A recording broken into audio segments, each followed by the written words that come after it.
Yashmi house లో ఎంతమంది boys ఉన్నారు, ఎంతమంది గర్ల్స్ ఉన్నారు? Five boys, six girls. ఇది లెక్కలు పెడుతున్నావా ఇప్పుడు? ఓకే, ఇప్పుడు మనం ఆడబోయే ఆట పేరు హీరో జీరో. Oh no. ఆట పూర్తిగా మీకు అర్థమైపోయి ఉంటుంది. అవతల వాళ్ళు ఏంటో, అవతల వాళ్ళ ఆట ఏంటో కూడా అర్థమైపోయి ఉంటుంది. ఈ ఆటలో హీరోలాగా ఆడుతుంది ఎవరు, ఆటలో జీరోలాగా ఆడుతుంది ఎవరు? రెడీ? నేను విష్ణుప్రియ, మణికంఠ, కమ్. హీరో లాగా సీత ఆడుతుంది సార్. ఓకే, చాలా క్లియర్ గా ఉన్నావు మణికంఠ.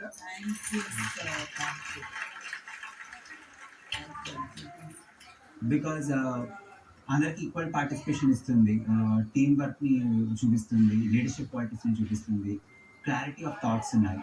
సో హీరో లాగా ఆడుతుంది సార్. తను ఏదైనా ధైర్యంగా చెప్తుంది తన పాయింట్ ఆఫ్ వ్యూ కూడా. So she a hero for me. Thank you. She is a hero for me also. Thank you so much, sir.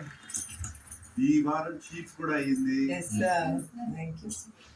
మనస్సులో ఉన్న మాట క్లియర్ గా చెప్తుంది. Thank you, sir. Very nice Sita, just keep it up. Okay, మనకంటే zero ఎవరు, ఆటలో zero లాగా అయిపోతుంది ఎవరు, అది ఫేస్ మీద వేయాలి. Okay, Nainika sir. Nainika. Yes sir. Okay, ఎందుకు? వీక్ 1 లో ఉన్నప్పుడు తను చాలా క్లియర్ గా మాట్లాడడం అవన్నీ అబ్జర్వ్ చేశారు. అరే ఇంత క్లియర్ గా మాట్లాడుతుంది తిను అని. బట్ గ్రాడ్యువల్ గా వేరే వాడు ఇంక్రీజ్ అవుతున్నారు, తను డిక్రీజ్ అయిపోతుంది సార్. సో కంపారేటివ్లీ తన గేమ్ అనేది డిక్రీజ్ అవుతుంది. తను ఏ గ్రూప్ లో ఉందో అంతవరకే ఉంటుంది. తన వేరే వాళ్ళతో మాట్లాడే పద్ధతి కూడా తగ్గిపోతూ వస్తుంది. తన పాయింట్ ఆఫ్ వ్యూ చెప్పడం కూడా తగ్గుతూ వస్తుంది. సో అలా నైనికా గేమ్ ని డల్ చేసుకుంటుంది అనిపిస్తుంది sir. 200% right Manikanta. Thank you sir. Dull అవుతుంది నైనిక.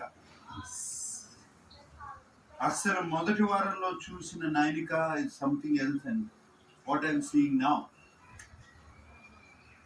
ఒక సంఘటన జరిగిపోయిన తర్వాత కాసేపు తర్వాత ఆ సంఘటన గురించి ఆలోచించి you are going on and on. Unnecessary దాన్ని కాంప్లికేట్ చేస్తున్నావు. ఎందుకు అంత ఓవర్ థింకింగ్ చేస్తున్నావు?